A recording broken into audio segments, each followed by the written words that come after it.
നമസ്കാരം. വേദാംഗ ജ്യോതിഷത്തിലെ അമൂല്യമായ അറിവുകളും ആധ്യാത്മിക ജ്ഞാന ഉപദേശങ്ങളും പകർന്നു തരുന്ന പ്രശാന്തം ആസ്ട്രോ ചാനലിലേക്ക് ഏവർക്കും സ്വാഗതം. ഈ ചാനൽ ഇതുവരെയും സബ്സ്ക്രൈബ് ചെയ്യാത്തവർ ഇപ്പോൾ തന്നെ സബ്സ്ക്രൈബ് ചെയ്യുക. നോട്ടിഫിക്കേഷൻ ലഭിക്കുന്നതിനായി ബെൽ ബട്ടൺ അമർത്തുമല്ലോ. ഒപ്പം ചാനൽ ലൈക്ക് ചെയ്യുക, ഷെയർ ചെയ്യുക, കമൻറ്റ് ചെയ്യുക. കൊല്ലവർഷം 1199 എടവ സംക്രമം ആയില്യം നക്ഷത്രത്തിലാണ്. എടവം 1-ാം തീയതിയിലെ ഗ്രഹനില അനുസരിച്ച് മേടം രാശിയിൽ ബുധനും ശുക്രനും, എടവത്തിൽ സർവേശ്വരകാരകനായ വ്യാഴവും ആദിത്യനും, കർക്കിടകത്തിൽ ഗുളികനും, ചിങ്ങം രാശിയിൽ ചന്ദ്രനും, കന്നിയിൽ കേതുവും, കുംഭം രാശിയിൽ ശനിയും, മീനത്തിൽ കുജനും രാഹുവും സ്ഥിതി ചെയ്യുന്നു. പൂരുരുട്ടാതി നക്ഷത്രത്തിൽ ജനിച്ചവർക്ക് എടവമാസം ഗുണദോഷ സമ്മിശ്രമായിരിക്കും. വിവാഹപ്രായം കഴിഞ്ഞു നിൽക്കുന്ന ഈ നക്ഷത്രക്കാരുടെ വിവാഹ കാര്യത്തിൽ തീരുമാനമാകുന്നതാണ്. വിശ്വാസികളായവർക്ക് ജാതക പരിശോധന ചെയ്ത് വിവാഹ കാര്യത്തിൽ ഉചിതമായ തീരുമാനം എടുക്കാവുന്നതുമാണ്. നക്ഷത്രപ്പൊരുത്തവും പാപസാമ്യതയും കുജദോഷവും ദശാസന്ധി ദോഷവും മനപ്പൊരുത്തവും മറ്റു കാര്യങ്ങളും പരിഗണിച്ച് വിവാഹ തീരുമാനമെടുക്കുന്നതാണ് ഉത്തമം. എന്നാൽ കടുത്ത പ്രണയമുള്ളവർക്ക് മനപ്പൊരുത്തം മാത്രം പരിഗണിച്ച് ഗാന്ധർവ വിധി പ്രകാരം വിവാഹിതരാകാമെന്ന് ആചാര്യ മതവുമുണ്ട്. ഈ നക്ഷത്രക്കാർക്ക് വിദേശത്തുള്ള ബന്ധുജനങ്ങളുമായി ബന്ധപ്പെടുവാൻ അവസരം ലഭിക്കുന്നതാണ്. ബന്ധുജനങ്ങളിൽ നിന്നും സഹായ സഹകരണങ്ങൾ ലഭിക്കുന്നതുമാണ്. ഈ നക്ഷത്രക്കാരുമായി ബന്ധപ്പെട്ടുള്ള കേസുകളും മറ്റും മധ്യസ്ഥ ശ്രമം മൂലം ഒഴിവാക്കുവാൻ സാധിക്കുന്നതാണ്. പരമാവധി ഇത്തരം കേസുകൂട്ടങ്ങളിലും കോടതി വ്യവഹാരങ്ങളിലും ചെന്നുപെടാതെ സൂക്ഷിക്കേണ്ടതുമാണ്. അതുപോലെ ഈ നക്ഷത്രക്കാർക്ക് ജോലിസ്ഥലത്ത് ചില്ലറ തടസ്സങ്ങൾ വന്നു ചേരുവാൻ ഇടയുണ്ട്. അതിനാൽ ജോലിസ്ഥലത്ത് സഹപ്രവർത്തകരോട് നല്ല രീതിയിൽ പെരുമാറുകയും എല്ലാവരുടെയും ഇഷ്ടം നേടിയെടുക്കുവാൻ പരിശ്രമിക്കുകയും വേണം.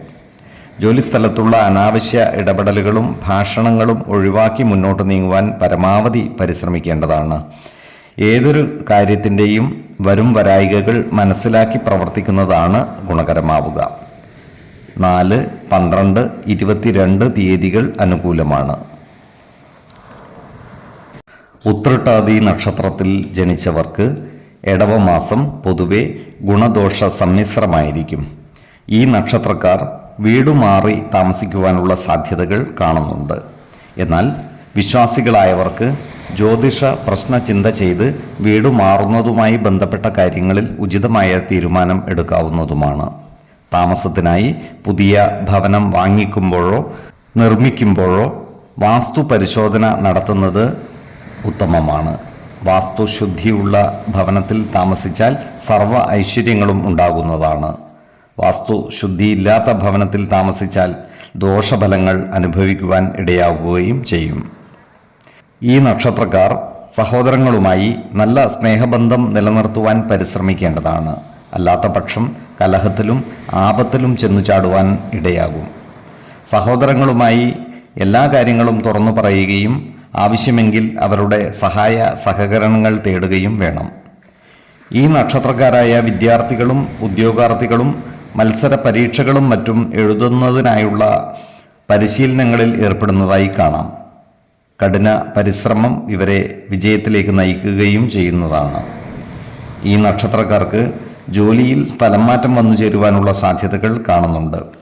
അതുപോലെ ജോലി സ്ഥലത്ത് മേലധികാരികളുമായി അഭിപ്രായ ഭിന്നതകൾ വന്നു ചേരുവാനുള്ള സാധ്യതകളുമുണ്ട്. അതിനാൽ സഹപ്രവർത്തകരോടും മേലധികാരികളോടും നല്ല രീതിയിൽ പെരുമാറുകയും എല്ലാവരുടെയും ഇഷ്ടം പിടിച്ചുപറ്റുവാൻ പരമാവധി പരിശ്രമിക്കുകയും വേണം.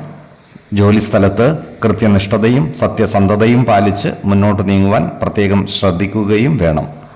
2, 20, 29 തീയതികൾ അനുകൂലമാണ്. രേവതി നക്ഷത്രത്തിൽ ജനിച്ചവർക്ക് എടവമാസം പൊതുവെ ഗുണഫലങ്ങൾ കൂടിയിരിക്കും. ഈ നക്ഷത്രക്കാർക്ക് കർമ്മ മേഖലയിൽ കാര്യങ്ങൾ അനുകൂലമാണ്. പ്രത്യേകിച്ചും സ്വയം തൊഴിലുകളിലും മറ്റും ഏർപ്പെട്ടിരിക്കുന്നവർക്ക് വരുമാന വർധനവ് ഉണ്ടാകുന്നതുമാണ്. ഇവർക്ക് സർവ മേഖലയിലുമുള്ള ഇവരുടെ കഴിവുകൾ പ്രദർശിപ്പിക്കുവാൻ അവസരം ലഭിക്കുന്നതുമാണ്. ഇവരുടെ സാമ്പത്തിക നിലയിൽ വലിയ ഉയർച്ച ഉണ്ടാകുവാനുള്ള സാധ്യതകളും കാണുന്നുണ്ട്. എന്നാൽ സാമ്പത്തിക കാര്യങ്ങൾ കൈകാര്യം ചെയ്യുമ്പോൾ അതീവ ജാഗ്രത പാലിക്കുന്നത് ഗുണകരമായിരിക്കും. വരവ് ചെലവ് കണക്കുകൾ സൂക്ഷിക്കുകയും അമിത ചിലവുകൾ നിയന്ത്രിച്ചു നിർത്തുകയും വേണം. ജോലിസ്ഥലത്ത് മേലുദ്യോഗസ്ഥരുമായി പിണങ്ങാതെ മുന്നോട്ട് നീങ്ങുവാൻ ശ്രദ്ധിക്കേണ്ടതാണ്. മേലുദ്യോഗസ്ഥരുമായി നല്ല സ്നേഹബന്ധം നിലനിർത്തുവാൻ പരമാവധി പരിശ്രമിക്കേണ്ടതുമാണ്. ഈ നക്ഷത്രക്കാരായ യുവതീ യുവാക്കളുടെ പ്രേമകാര്യങ്ങളിൽ അനുകൂലമായ തീരുമാനങ്ങൾ ഉണ്ടാകുന്നതാണ്. പ്രേമകാര്യങ്ങൾ വിവാഹത്തിൽ കലാശിക്കുവാനുള്ള സാധ്യതകളും കാണുന്നുണ്ട്. ജാതക പരിശോധന ചെയ്ത് വിവാഹ കാര്യത്തിൽ ഉചിത തീരുമാനമെടുക്കുന്നതാണ് ഉത്തമം. എന്നാൽ കടുത്ത പ്രണയമുള്ളവർക്ക് മനപ്പൊരുത്തം മാത്രം പരിഗണിച്ച് ഗാന്ധർവ വിധി പ്രകാരം വിവാഹിതരാകാമെന്ന് ആചാര്യ മതവുമുണ്ട്. ഏതു രീതിയിലായാലും എടുത്തുചാടി വിവാഹ തീരുമാനം എടുക്കരുത്. സമയമെടുത്ത് ആലോചിച്ചുറപ്പിച്ച് വിവാഹം കഴിക്കുന്നതാണ് ഗുണകരമാവുക. ധൃതിപ്പെട്ടുള്ള വിവാഹം ദീർഘദുഃഖം വരുത്തുവാൻ ഇടയാകും. അതിനാൽ വരും വരായികകൾ മനസ്സിലാക്കി ഉചിത തീരുമാനമെടുക്കേണ്ടതുമാണ്. 4, 20, 25 തീയതികൾ അനുകൂലമാണ്. ഈ നക്ഷത്രക്കാർ ജനിച്ച സമയത്തെ അടിസ്ഥാനമാക്കിയുള്ള ജാതകത്തിലെ ലഗ്ന രാശിയുടെയും ലഗ്ന അധിപന്റെയും സ്ഥിതിയും ശുഭ പാപ ഭാവങ്ങളുടെ സ്ഥിതിയും ഓരോ രാശിയിലെയും ഗ്രഹങ്ങളുടെ സ്ഥിതിയും അനുസരിച്ച് ഇവരുടെ പൊതുഫലത്തിൽ ഏറ്റക്കുറച്ചിലുകൾ ഉണ്ടാകുവാനിടയുണ്ട്. കുടുംബ ദേവതകളെയും ഇഷ്ട ദേവതകളെയും ഉപാസിക്കുന്നത് ഇവർക്ക് ആയുരാരോഗ്യ സൗഖ്യമേകും. ഇഷ്ടദേവതാ മന്ത്രം 108 തവണ ദിനംതോറും ലിഖിത ജപം ചെയ്തു വരുന്നത് ഇവർക്ക് സർവ ഐശ്വര്യങ്ങളുമേകും. നല്ല വ്യക്തി സാധനകളോടെയും ഉപാസനകളോടെയും മുന്നേറിയാൽ സർവേശ്വരാനുഗ്രഹത്താൽ ഇവരുടെ സർവകാര്യങ്ങളും മംഗളകരമാകും. നന്ദി, നമസ്കാരം. ജ്യോതിഷരത്നം പ്രശാന്ത് കണ്ണോം.